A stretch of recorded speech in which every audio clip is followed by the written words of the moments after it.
ओम नमः शिवाय भक्त। आज हम स्वागत कर रहे हैं। आज दूसरा दिवस है श्रावण महीना के। श्रावण महीना के बीच में बड़ी पावन समय है, क्योंकि इस समय भगवान शिव का आराधना करना उचित रूप से शिव जी का ही महीना सौभाग्य। इस महीने में भगवान शिव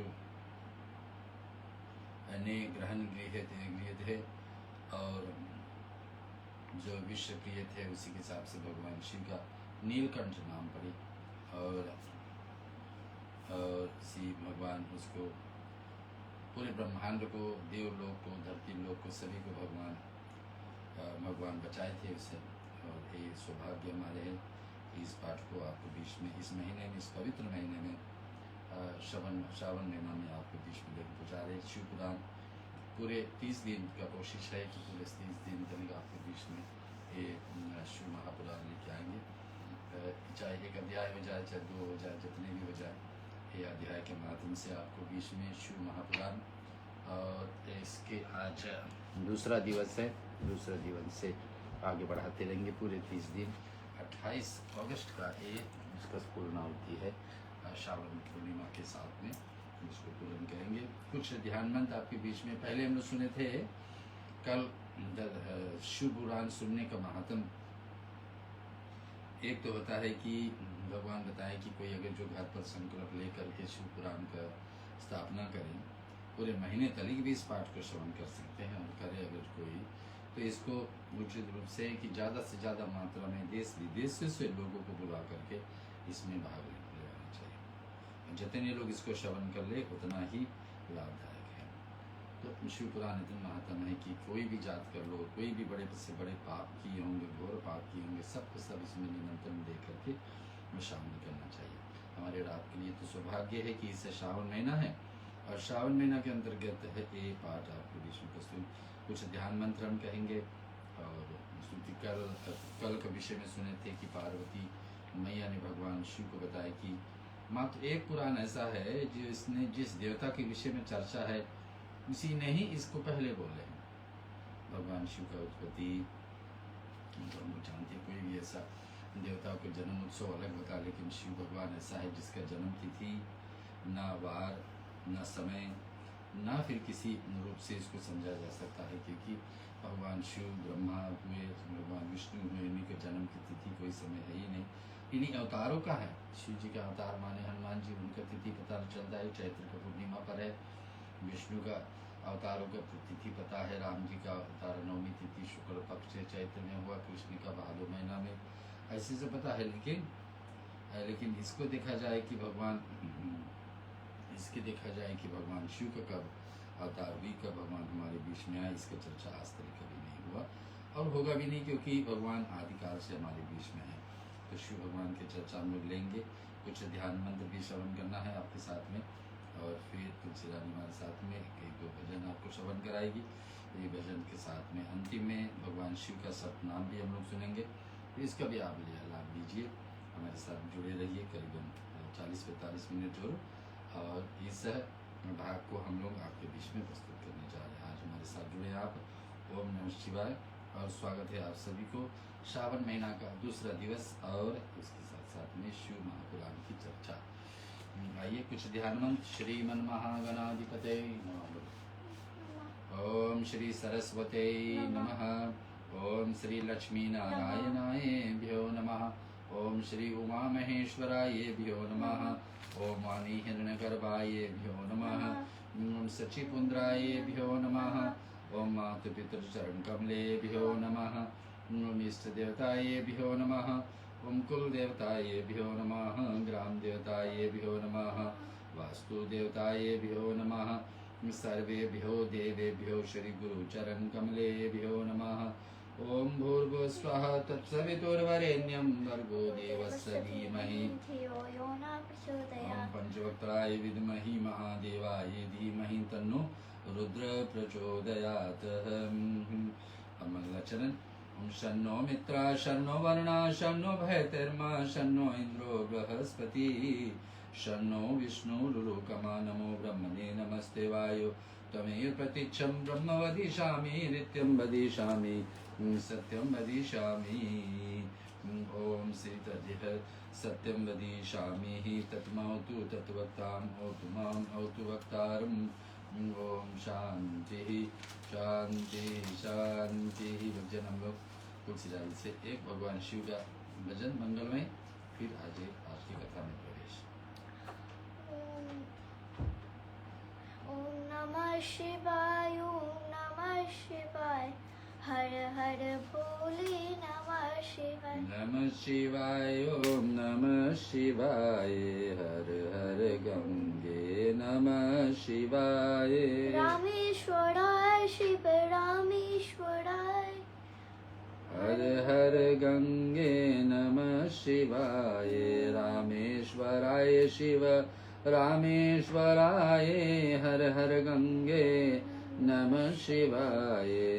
नमः शिवाय, ओम नमः शिवाय, हर हर भोले नमः शिवाय। शिवाय ओम नमः शिवाय, ओम नमः शिवाय, हर हर गंगे नमः शिवाय। गंगाधराय शिव गंगाधराय, हर हर भोले नमः शिवाय। आय गंगाधराय शिव गंगाधराय, हर हर गंगे नमः शिवाय। नमः शिवाय, ओम नमः शिवाय, हर हर भोले नमः शिवाय। शिवाय ओम नमः शिवाय, ओम नमः शिवाय, हर हर गंगे नमः शिवाय। जटाधराय शिव जटाधराय, हर हर भोले नमः शिवाय। जटाधराय शिव जटाधराय, हर हर गंगे नमः शिवाय।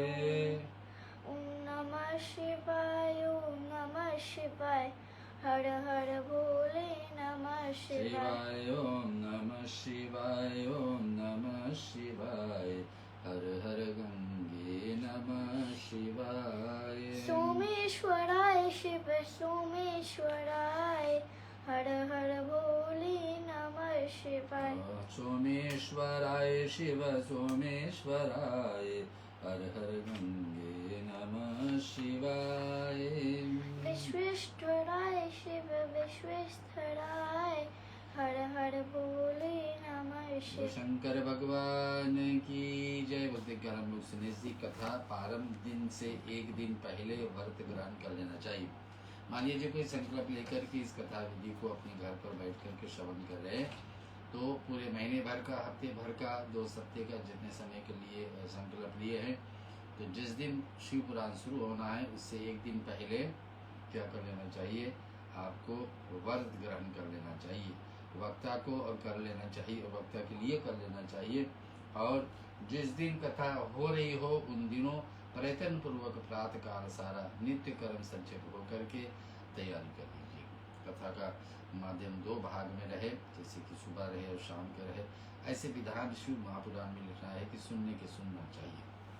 सो हम लोग करते हैं, लेकिन मैं तो यहाँ आपके बीच में सुना रहा हूँ ये श्रावण माह का हिसाब, श्रावण महीना का हिसाब से कि श्रावण महीना है और इसमें शिव जी की भक्ति बड़ी उचित है, बड़ी लाभदायक है। तो आपके बीच में रुद्राभिषेक कर लीजिए भगवान। इसमें कल का भी देवी लिखा था कि शिव जी का सहस्त्र नाम इस महीने में श्रवण करने का बड़ी लाभ है।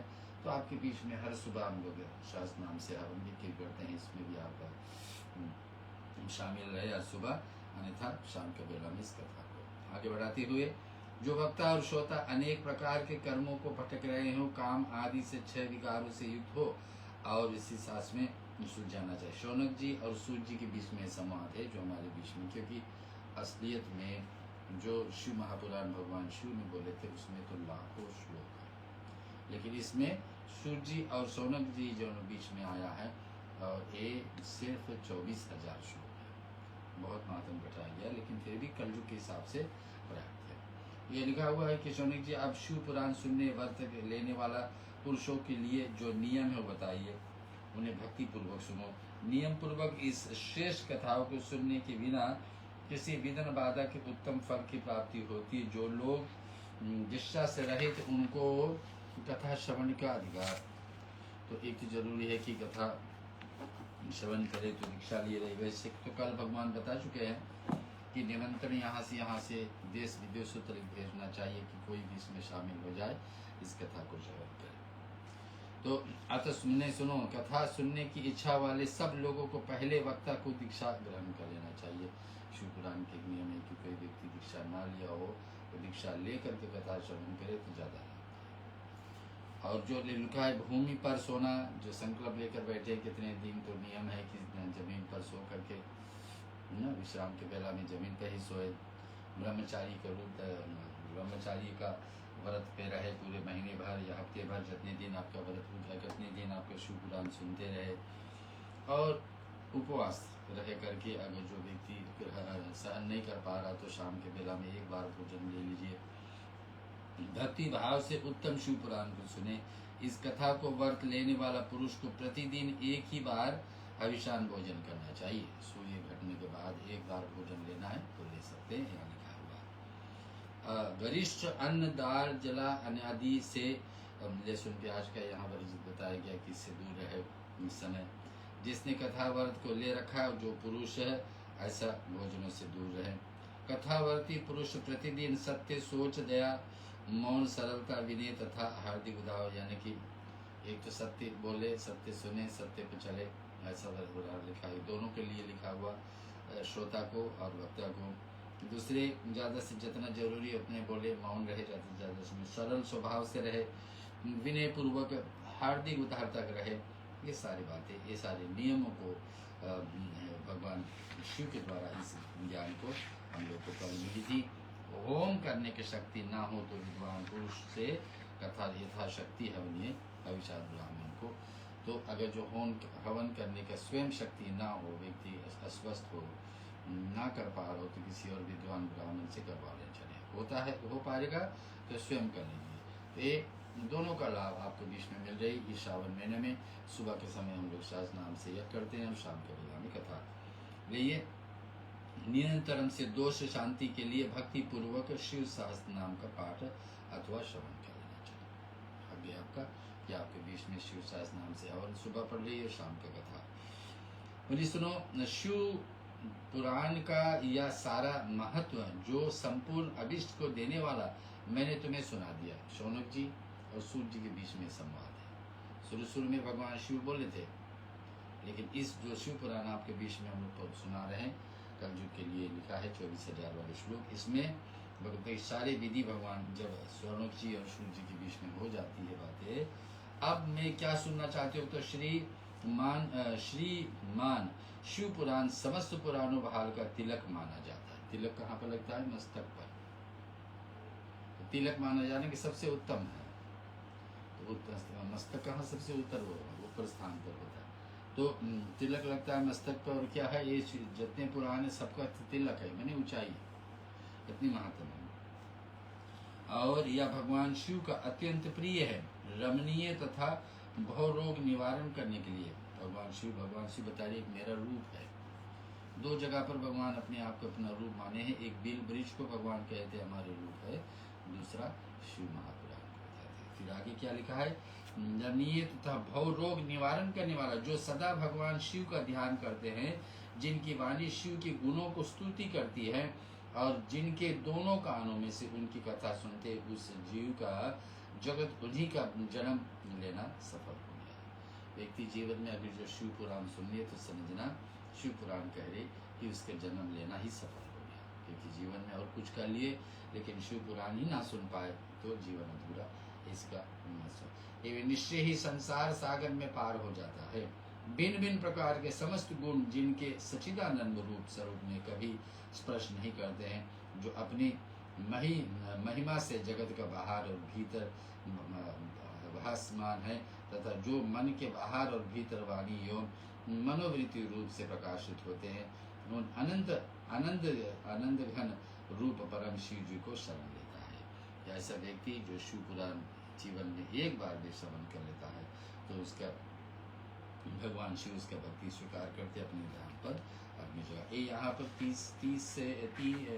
3 से लेकर के अभी 7वां अध्याय अपने बीच में पूरा हो रहा है। शिव महापुराण का विज्ञेश्वर संहिता का हम लोग पुराण लेकर के चल रहे हैं। ये कथा वहाँ पर आकर शुरुआत हुई प्रयागराज में। प्रयागराज में तीनों नदी का संगम है, गंगा यमुना सरस्वती। प्रयागराज में सूर्य जी मुनियों को तुरंत पाप नाश करने वाले साधन को विष्णु में प्रसन्न किए। क्या लिखे? आगेन्त मंगलम जात संभवाम मर्देतमिशम जरात मामेतम प्रजरतम प्रभजादि दिलम संभवाये मनिषम शंकराय संभिकेश। लिखा है क्या? व्यास जी कहे उन भवाती आत्मा मुनियों को यह बात सुनकर कि सूर्य जी मनि मन भगवान शंकर को स्मरण करके उनसे इस प्रकार बोले। क्या बोले?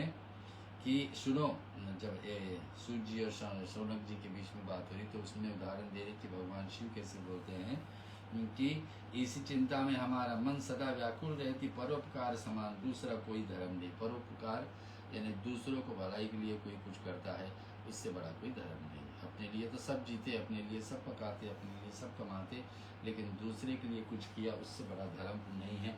ये बात भगवान शिव महापुराण में बता रहे। अतः जिसे छोटे से उपाय से इन सब को पापों को तत्काल नाश हो जाएगा। छोटे से उपाय क्या?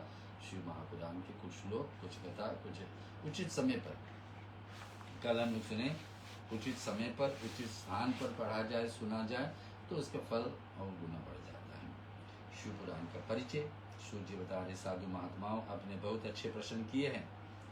अब शौनक आदि तो मिले हैं, लेकिन उसके साथ में और महात्माओं मिल गए सूर्य जी से प्रश्न करने कि आपका यह प्रश्न तीनों लोक को भलाई करने वाला, देवलोक, मनुष्य लोक और पाताल लोक, तीनों लोगों में कल्याण करने वाला। क्या कल्याण करेगा? शिव पुराण का चर्चा। आपका यह प्रश्न है, मैं गुरुदेव व्यास जी से सम्मान करके आप लोगों को स्नेहवश इस विषय को वर्णन करूंगा। आप आदर पूर्वक सुने। सबसे उत्तम जो शिव पुराण है वह वेदांत का सार स्वरूप है तथा वक्ता और श्रोता को समस्त पाप राशियों से उद्धार कर लेगा। जो बोलता है और जो सुनता है दोनों को उद्धार होने वाला इसमें। और आगे क्या सुनेंगे? सबसे उत्तम ये शिव पुराण। इतना ही नहीं, वह परलोक परमात्म वस्तु को देने वाला है, कली का कर्ममाशित विनाश करने वाला है। उसमें से भगवान शिव के उत्तम यश का वर्णन है। तो ये इस लोक क्या भी तो आपको उद्धार करेगा और साथ साथ में परलोक माने मृत्यु के बाद में जहाँ जाएंगे ये पुनः आपके साथ साथ चलेगी। ब्राह्मण ने कहा कि धर्म, अर्थ, काम और मोक्ष इन चारों पुरुषार्थ को देने वाला यह पुराण सदा ही।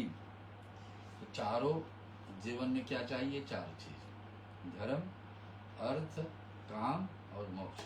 धर्म का अर्थ है जैसे विधि विधान लिखा है अपने जीवन में कर्तव्य और कर्म को पालन करो, वो धर्म है। जैसे लिखा है मनुष्य की जीना चाहिए वैसे जी।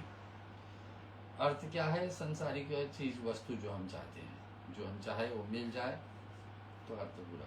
काम यानी कामनाएं हमारा पूरा हो जाए।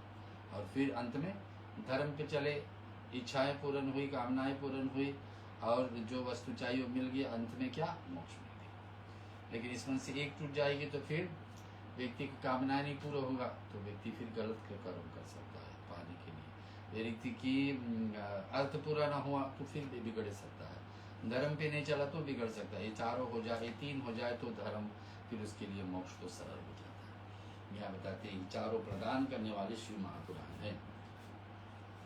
इच्छाएं पूर्ण करने वाला, अर्थ देने वाला और धर्म पे चलने वाला। अर्थ में बिल्कुल सुनो, या सर्वोत्तम शिव पुराण अध्ययन मात्र से ही विकलयुग के पाप सकते जीव श्रेष्ठ गति को प्राप्त। श्रवण मार्ग से लिखा हुआ अध्ययन।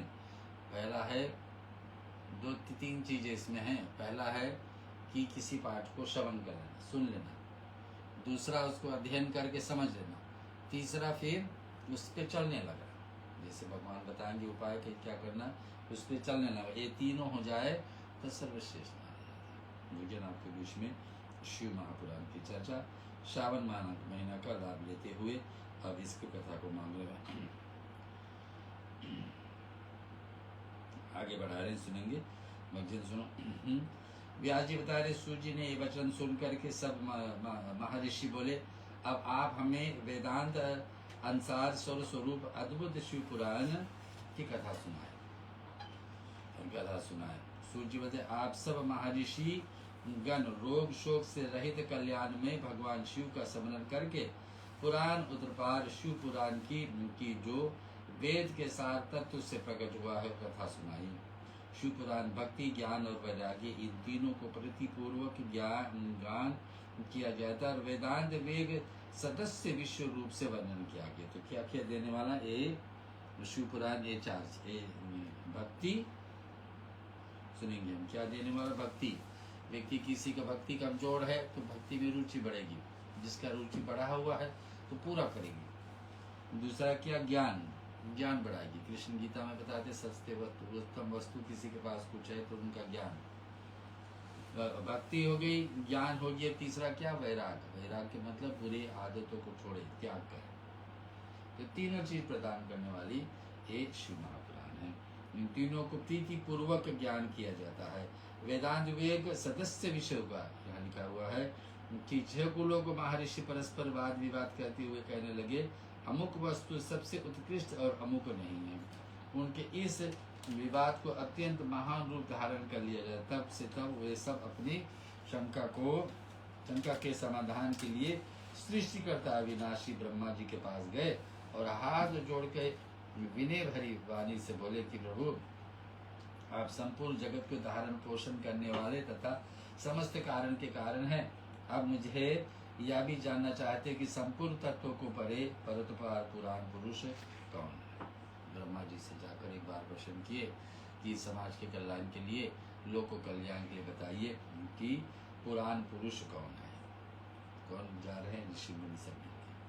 ब्रह्मा जी कहने, जहाँ से मन सहित वाणी उन्हें ना पाकर लौट आती है तथा जिनके ब्रह्मा विष्णु रुद्र और इंद्र आदि का युक्त ये संपूर्ण जगत समस्त भूतों एवं इंद्रियों को साथ पहले प्रकट किया हुआ, वे ही देव महादेव सर्वज्ञ एवं संपूर्ण जगत का स्वामी है। तो ब्रह्मा से पूछा गया, ऋषि मुनि पहुंच गए भगवान ब्रह्मा जी के पास। सोचे कि सृष्टि को बनाने वाले तो ब्रह्मा जी ही है। तो इनसे पूछा जाए कि पुराण पुरुष कौन है, पुराणों का शुरुआत कहाँ से हुई, कौन पुरुष महान है इसमें से। ब्रह्मा बताने कि जिसका ब्रह्मा को जन्म देती थी, हम जानते हैं नाभि कमल से, और यहाँ विष्णु का क्षीर सागर है। और यहाँ लिखा जाए कि महादेव सर्वज्ञ और संपूर्ण जगत के स्वामी। सर्वज्ञ यानी सब जगह, संपूर्ण ये पूरे ब्रह्मांड, कोई ऐसी जगह खाली नहीं जहाँ भगवान शिव की अंश का नहीं। और भक्ति से इन्हीं का साक्षात्कार होता है। भगवान ब्रह्मा जी बताए, वो भी हमेशा ध्यान में रहते थे किसका?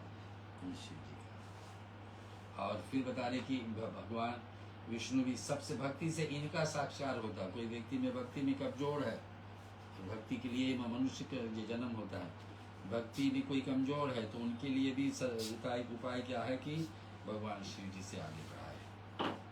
भक्ति से इनका साक्षात्कार होता है। दूसरे किसी उपाय से इनका दर्शन नहीं हो पाएगा। भगवान के दर्शन चाहिए तो सीधे सीधे भक्ति से हो पाए, सरल भक्ति से इनका दूसरे किसी उपाय से नहीं। चाहे रुद्र हो, हरि हो तथा अन्य देश सदा उत्तम भक्ति भाव से उनका दर्शन करना चाहते हो। भगवान शिव में भक्ति होने का मनुष्य संसार बंधन से मुक्त हो जाएगा। ये चाहता है बंधन से मुक्त हो जाए, बार बार जन्म ना लेना पड़े, तो भगवान शिव की भक्ति जीवन में जरूर चाहिए। रामायण में भी भगवान राम कहते हैं कि भगवान राम और शिव जी के बीच में कैसा नाता है? स्वामी सखा। एक दूसरे को स्वामी मानते, एक दूसरे को सखा मानते, एक दूसरे को सेवक मानते। 3 नाता है। लेकिन भगवान राम उसमें वो भी घोषित कर दे, कोई अगर जो शिव जी को नहीं मानते हैं तो मेरा भक्ति उनके लिए अधूरा रह जाएगा। तो यहाँ बताते क्या? रुद्र हो, एक तो शिव जी के 2 रूप माना जाता है, एक रुद्र रूप, एक महेश्वर रूप।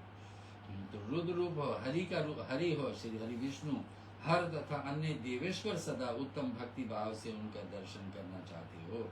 भगवान शिव के भक्ति होने से मनुष्य संसार बंधन से मुक्त हो जाएगा। देवताओं कृपा प्रसाद से उनमें भक्ति, देवताओं भी चाहते हैं कि शिव जी का दर्शन करें। और भक्ति से देवादिदेव कृपा प्रसाद प्राप्त होता है। ठीक उसी तरह से जैसे यहाँ अंकुर से बीज और बीज से अंकुर पैदा होती, इसलिए तुम सब ब्रह्म ऋषि भगवान शंकर का कृपा प्रसाद प्राप्त करने के लिए भूतल पर जाकर वहाँ सहस्त्र वर्ष तक चालू रहने वाला एक विशाल यज्ञ का आयोजन करो।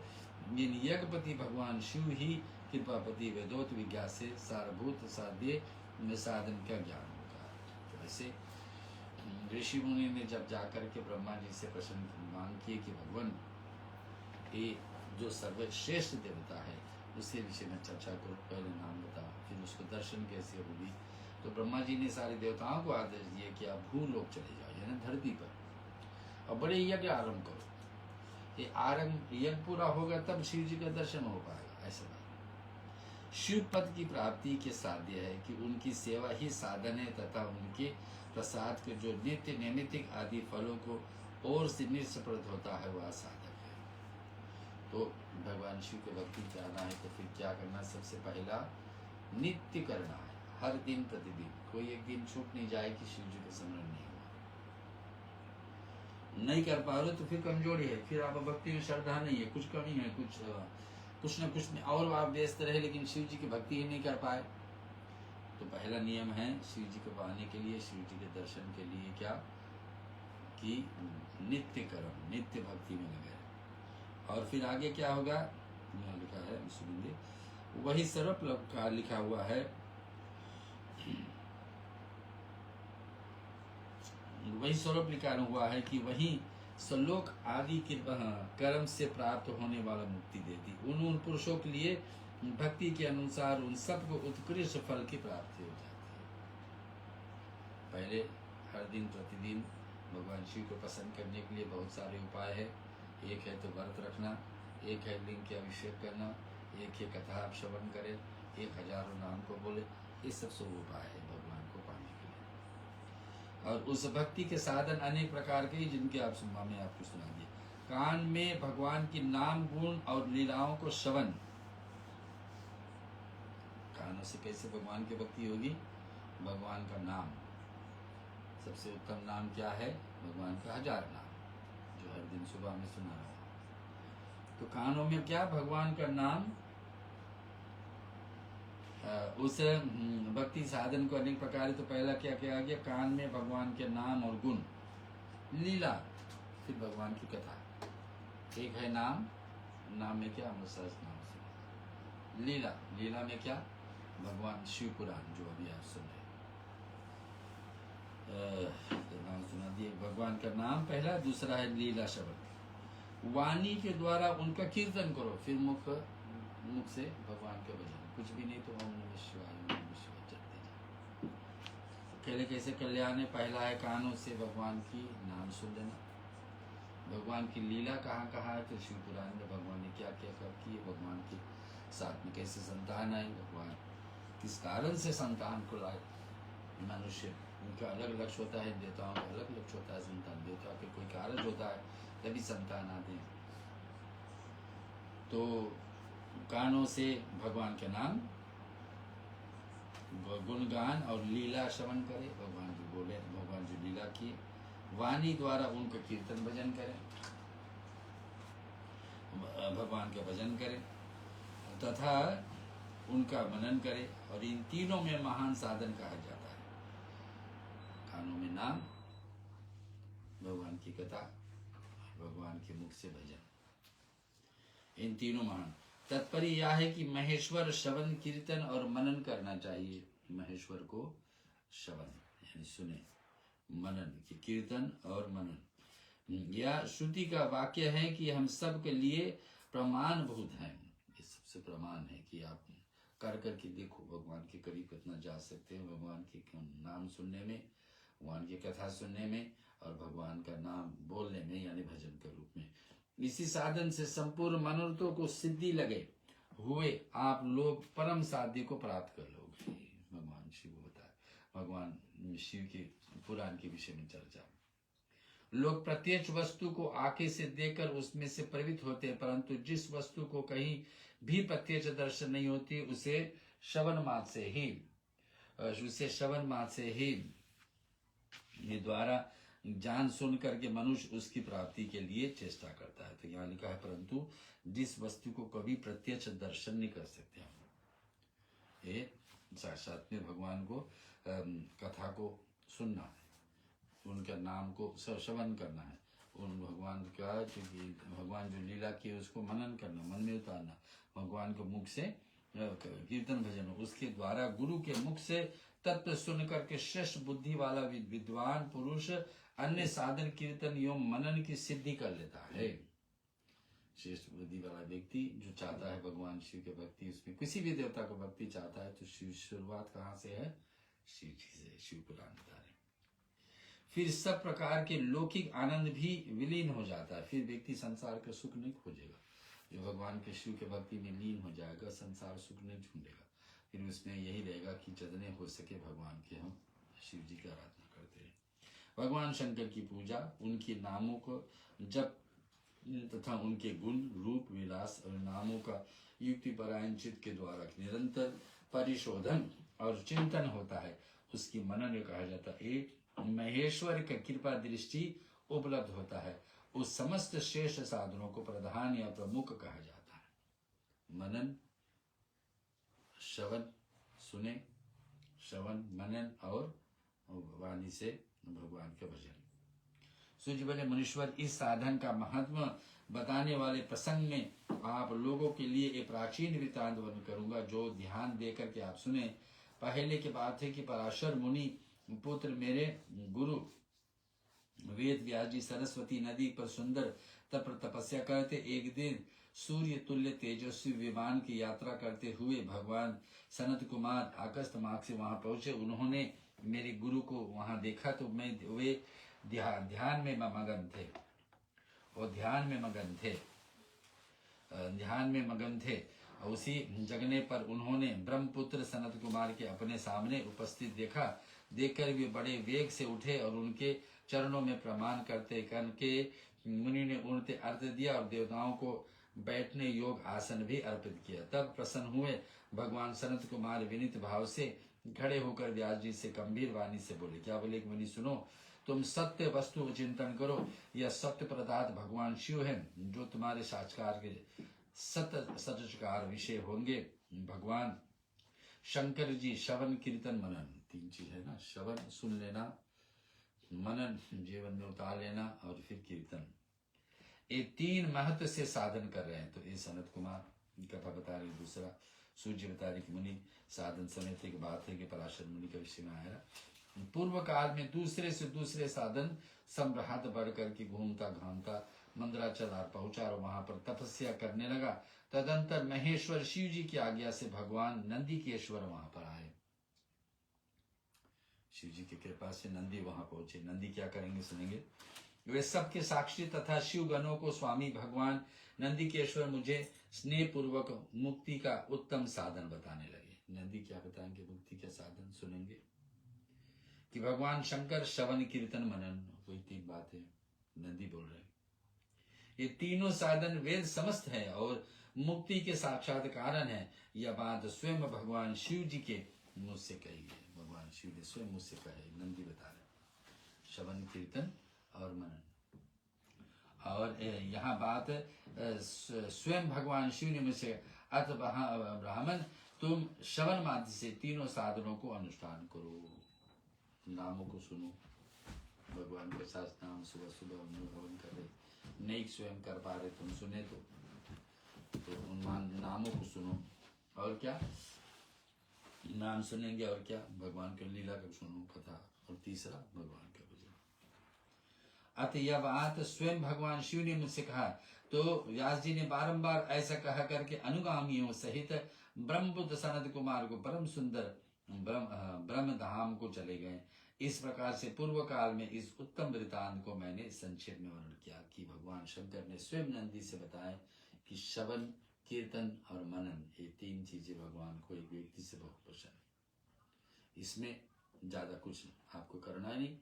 मुख में ओम नमः शिवाय का भजन चलते रहे, तथा श्रवण करते रहे, नाम श्रवण करते रहे। ऋषि बोले, सूर्य जी, श्रवण आदि तीन साधनों को आपके मुक्ति का उपाय बताए हैं, किंतु जो श्रवण आदि तीनों साधनों को असमर्थ है वह मनुष्य किस उपाय से अवलंबन करने के मुक्त हो सकता है? कि साधन सुक्त कर्म के द्वारा बिना यतन ही मोक्ष को पा लेते। लेकिन कोई बोले कि इतना भी नहीं कर पा रहे हैं, श्रवण भी नहीं कर पा रहे भगवान का, भगवान की कथा को श्रवण नहीं कर पा रहे, भगवान को नाम को नहीं सुन पा रहे, और कोई व्यक्ति ये भी नहीं कर पा रहे कि भगवान का मुख से कीर्तन भी नहीं कर पाए तो और कोई उपाय बताओ। तो यहाँ पर चौथा अध्याय विकेश्वर संहिता संपूर्ण हो रहा। बोलो शंकर भगवान की जय। हम एक छोटे भजन आपके बीच में लाएंगे, फिर उसके बाद में थोड़े से कथा आपके बीच में और रहेंगे। कैलाश के निवासी नमो बार बार हूँ, कैलाश के निवासी नमो बार बार हूँ, आया शरण तिहारी बोले तार तार तू। कैलाश के निवासी, कैलाश के निवासी नमो बार बार हूँ, नमो बार बार हूँ, आया शरण तिहारी भोले तार तार तू। भक्तों को कभी शिव तूने निराश ना किया, भक्तों को कभी शिव तुमने निराश ना किया, मांगा जिन्हें जो चाहा वरदान दे दिया, मांगा जिन्हें जो चाहा वरदान दे दिया। बड़े बड़ा है तेरे दाए जा बड़ा दातार तू, बड़ा है तेरा दाए जा बड़ा दातार तू, आया शरण तिहारी बोले तार तार तू। कैलाश के निवासी नमो, आया शरण तिहारी बोले तार तार तू। बखान क्या करूं मैं राखों के ढेर का, बखान क्या करूं मैं राखों के ढेर का, जल्दी बबूत में खजाना कुबेर का, जल्दी बबूत में खजाना कुबेर का। हे रंगधार मुक्ति द्वार, हे रंगधार मुक्ति द्वार ओंकार तू, आया शरण तिहारी बोले तार तार तू, आया शरण तार तार तू। क्या क्या नहीं दिया क्या हमें प्रमाण है, क्या क्या नहीं दिया क्या हमें प्रमाण है, बस गए त्रिलोक शंभु तेरे दान से, बस गए त्रिलोक शंभु तेरे दान से। जहर पिया जीवन दिया, जहर पिया जीवन दिया, कितना उधार तू, कितना उधार तू, आया शरण तिहारी बोले तार तू। कैलाश के निवासी नमो बार बार हूँ, कैलाश के निवासी बार बार हूँ, आया शरण तिहारी बोले तार तार हूँ। तेरी कृपा बिना न हिले एक भी अनु, तेरी कृपा के बिना हिले न एक ही अनु, लेते हैं श्वास तेरी दया से कनु कनु, तेरे श्वास तेरी दया से कनु कनु। कहे दास एक बार, कहे दास एक बार मुझको निहार तू, मुझे निवार तू, आया शरण तिहारी बोले तार तार तू। कैलाश के निवासी नमो बार बार हूँ, कैलाश के निवासी नमो बार बार हूँ, आयो शरण तिहारी बोले तार तार हूँ, आयो शरण तिहारी बोले तार तार। शंकर भगवान की। सूत जी के बड़े अच्छे प्रश्न है उनके सामने। शौनक जी पूछ रहे हैं कि वही 3 काम कोई नहीं कर पा रहा है, मनन मन में नहीं बैठा रहा भगवान को, उनको कानों से कथा अथवा 1000 नाम भी नहीं सुन रहा है, और मुख से उनका भी नहीं निकल रहा है मनन श्रवण, और तीसरी वाणी से भी नहीं बोल पा रहा है, श्रवण भी नहीं कर रहा है, सामर्थ्य भी नहीं है, मनुष्य किसी उपाय के अवलंबन करके मुक्त कैसे हो सकता।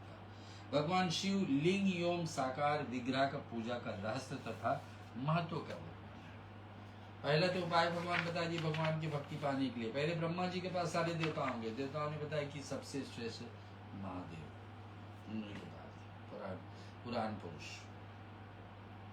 फिर उनको कैसे प्रसन्न करा जाए, मनन चिंतन और कीर्तन। मन में भगवान का, मन में भगवान का रूप का कथा सुने, मनन में तारे में, और भगवान का नाम सुने, और तीसरा है भगवान का अपने मुख से भगवान का नाम का गुणगान कीर्तन भजन कर। लेकिन ये तीनों भी नहीं कोई कर रहा तो फिर उपाय क्या है। शिव जी के पास से प्रश्न पहुंच गई नंदी के द्वारा। नंदी ने स्वयं कहे ऐसे करना है। अब नहीं कोई कर पा रहा तो फिर नंदी लेकर के सूचना क्या बताएंगे? सूर्य बताएं, सुनो। शौनक जी जो श्रवण कीर्तन और मनन नहीं कर पा रहा, सुन भी नहीं रहा है, कीर्तन भी नहीं करा, ये तीनों साधनों को अनुष्ठान में समर्थ ना हो, वह भगवान शंकर के लिंग एवं मूर्ति की स्थापना करके नित्य उसकी पूजा करे तो संसार सागर से पार हो जाएगा। लिंग की स्थापना कर, मूर्ति का सहारा लो, लिंग की पूजा कैसे भी भगवान के तरफ वचना अथवा छल करते हुए अपनी शक्ति के अनुसार धन राशि के लिए हो जाए तो शिवलिंग अथवा शिव मूर्ति की सेवा करके अर्पित करेंगे। यहाँ क्या बता रहे भगवान? धन राशि के लिए ले जाए तो उसके शिवलिंग अपने सामर्थ्य अनुसार, कोई जरूरी नहीं बड़े से बड़े लिंग मूर्ति बैठारे, जितना सामर्थ्य है, जितना आपका यथाशक्ति कर सके उतना करे। किसका सेवा? पहला उपाय तो बता दिए, मनन श्रवण करना, मनन करना, लीला को सुनना, भगवान का नाम को बार बार सुनना, और तीसरा क्या है? भगवान की स्वयं से भजन। ये नहीं हो पा रहा तो लिंग स्थापना करे, लिंग से या तो मूर्ति की स्थापना करे। लिंग के पूजा का महत्व मूर्ति से ज्यादा है। थोड़े सा हमारे साथ और हुई है उसमें फिर षोडश उपचार से 16 स्टेप से भगवान शिव का पूजन करें। व्यंजन और प्रसाद, धूप, दीप, चंदन तथा प्रसाद से प्रतिक्षणा नमस्कार करके यथाशक्ति जप करे। आह्वान लेकर के विसर्जन सारा कार्य प्रतिदिन भक्ति भाव से संपन्न करे। इस प्रकार से शिवलिंग अथवा शिव मूर्ति की भगवान शंकर पूजा करने वाला पुरुष भी श्रवण आदि साधनों का अनुष्ठान न कर पाए तो भी भगवान शिव की प्रसन्नता सिद्धि प्राप्त है। कोई अगर जो ना कर पा रहा हो श्रवण कीर्तन और मनन तो लिंग का पूजन करके भी कर सकता है। पहले बहुत से महात्माओं पुरुष लिंग तथा शिव मूर्ति की पूजा करने मात्र से भवबंधन से मुक्त हो जाते। किसी पास समय नहीं है कि बैठ करके पूरे नियम से कथा सुने, तो ये साधन 3 भगवान अलग से बता दिए। और ऋषियों ने पूछा कि मूर्ति में ही सर्वत्र देवताओं को पूजा होती, लिंग में नहीं। परंतु भगवान शिव की पूजा सब जगह मूर्ति में और लिंग में भी क्यों हो जाती है? तो सूजी बताने मुनीश्वर सुनो, तुम्हारे यह प्रश्न तो ही बड़ा पवित्र है और अत्यंत अद्भुत है। इसे विशेष से महादेव ही वक्ता है सकते हैं, दूसरा कोई पुरुष कभी भी नहीं हो सकता है, इसका प्रतिपादन नहीं कर सकता है। इस प्रश्न के समाधान के लिए भगवान शिव जो कुछ कहे उसको आप सुने। मैंने गुरु जी से मुख से जिस प्रकार से सुना था उसी तरह क्रमशः वर्णन करूंगा। एकमात्र भगवान शिव की ब्रह्म रूप होने का कारण निष्कल निराकार कहा जाता है, रूपवान होने के कारण उन्हें सकल कहा जाता है, भी कहा जाता है। इसलिए वे सकल और निष्कल शिव जी के निष्कल निराकार होने के कारण उनकी पूजा का आधारभूत लिंग भी माना जाता है। तो जितने मूर्ति की पूजा से ज्यादा लाभदायक क्या है? शिवलिंग की पूजा। सकल और अकल समस्त अंग आकार सहित साकार और अंग आकार सर्वता रहित निराकार रूप होने के कारण उनको लिंग का पूजा का ज्यादा महत्व दिया गया। पूर्व काल में बुद्धिमान ब्रह्मपुत्र सनत कुमार ने मुनि मंदराचार्य नंदीकेश्वर के इसी प्रकार से प्रश्न पूछा था। तो आज के विषय यहाँ पर छोड़ते हुए भगवान शिव का सब नाम हम लोग सुन लेते हैं और फिर वाणी को रुद्राष्टक के साथ पूरा करेंगे। हरि ही ओम। आपके पास साधन है तो शिव जी की पूजा अर्पण कर सकते हैं, अन्यथा इसको श्रवण कर लीजिए।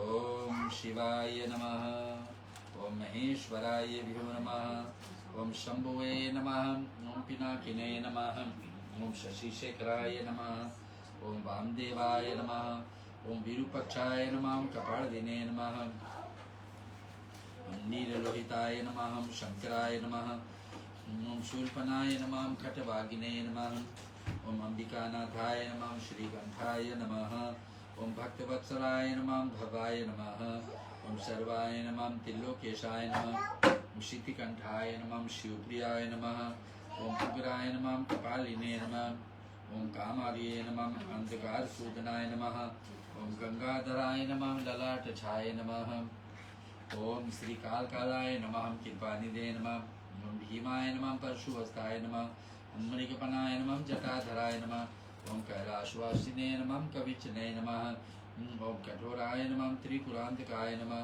ओम वृषांकाय नमः विशुभारूढ़ाय नमः ओम भस्मदरत विग्रहाय नमः सांप्रियाय नमः ओम स्वेरमयाय नमः ओम त्रिमूर्ते नमः ओम अविनेश्वराय नमः स्वर्गाय नमः ओम परमात्मने नमः सोम सूर्यस्त्रलोचनाय नमः ओम हविषे नमः यज्ञमयाय नमः पंचवक्त्राय नमः ओम सदाशिवाय नमः विश्वेश्वराय नमः ओम वीरभद्राय नमः गणनाथाय नमः प्रजापते नमः ओम श्री हिरण्यनभाय नमः श्री हिरण्यनभाय नमः गणनाथाय नमः प्रजापते नमः ओम दुर्दशाय नमः गिरिशाय नमः ओम गिरिशय्याय नमः ओम अष्टमूर्ते नमः ओम सेनेकात्मने नमः सात्विकाय नमः ओम खड्डपरशुवे नमः ओम अजाय नमः ओम पाशविमोचकाय नमः कृतिवाससे नमः कृतिवाससे नमः पुराराते नमः भगवते नमः ओम प्रथमाधिपाय नमः मृत्युंजयाय नमः ओम सूक्ष्मतन्वे नमः जगद्वापिने नमः ओम जगद्गुरुवे नमः व्यामकेशाय नमः ओम महासेनाय नमः जनकाय नमः ओम श्री चारु विक्रमाय नमः पवित्राय नमः ओम श्री बुधपते नमः स्थानवे नमः अहिर्भूतनाय नमः पवित्राय नमः भूतपते नमः स्थानवे नमः ओम अहिर्भूतनाय नमः दिगंबराय नमः ओम मृडाय नमः पशुपते नमः देवाय नमः महादेवाय नमः ओम अव्याय नमः हरे नमः पुष्पधन्विदे नमः ओम भग्नात्रिविदे नमः अपवर्ग प्रदाय नमः ओम अविज्ञाय नमः अविग्राय नमः अव्यक्ताय नमः ओम अनंताय नमः ओम दक्षद्वाराय नमः सहस्त्राय नमः तारकाय नमः हरे नमः ओम सहस्त्र परमेश्वराय नमः भगवान श्री का क्षमा प्रार्थना के रूप में रुद्राष्टक का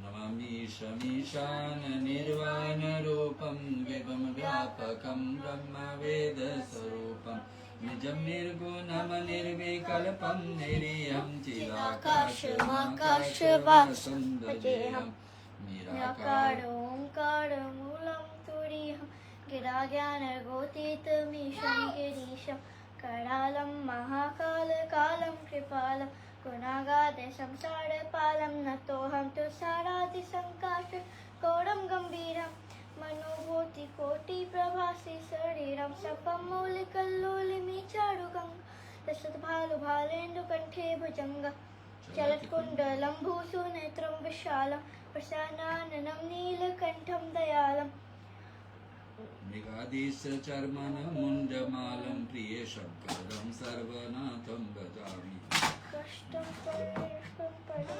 परेशं अखण्डम् अजम्बानुकोटिप्रकाशं त्रयशूलनिर्मूलनं शूलपाणिं भजन्ति ह लोके परिपालनम् भजोति हम भवानी प्रतिभावकं जं कलातीन्द्रकल्याणकल्पान्तकारी सदा सज्जनानन्ददाता पुरारी चिदानन्द सन्दोहमोहपहारी प्रसीद प्रसीद प्रभु मन्मतारि नया मधुमादाद पादारविन्दं भजन्ति ह लोके परेवा नारायणम् न तत्त्वसुखं सन्ति सन्तापनाशं प्रसीद प्रभो सर्वभूतादिवासं न जानामि योगं जपं नैव पूजं न तोऽहं सदा सर्वभूतोऽभ्यं जराजं दुःखाघातप्रपाणं प्रभुपायापं नमामि शम्भो रुद्राष्टमृतप्रोक्तविप्रेण हर्तोष्ये या पठन्त नारां भक्तां तेषां शम्भु प्रसीदतः ओम नमः शिवाय। जन आज के पाठ यहाँ छोड़ते हुए शिव महापुराण से आपके बीच में चर्चा हो रही। इस पाठ को हर दिन प्रतिदिन करेंगे। 28 दिन और है हमारे 28 दिन और है हमारे बीच में भगवान शिव का ये पाठ लेने में, और ये पूरा होने पे फिर हम लोग 28 अगस्त का श्रावण पूर्णिमा के साथ इसको पूर्ण करेंगे। आज हमारे साथ आप जुड़े, इसको आपको बताइए। सुबह के बेला में शाहजनाम से हवन विधि है, शाम के समय पर कथा। आज जुड़ने के लिए सभी को धन्यवाद। ओम नमः शिवाय।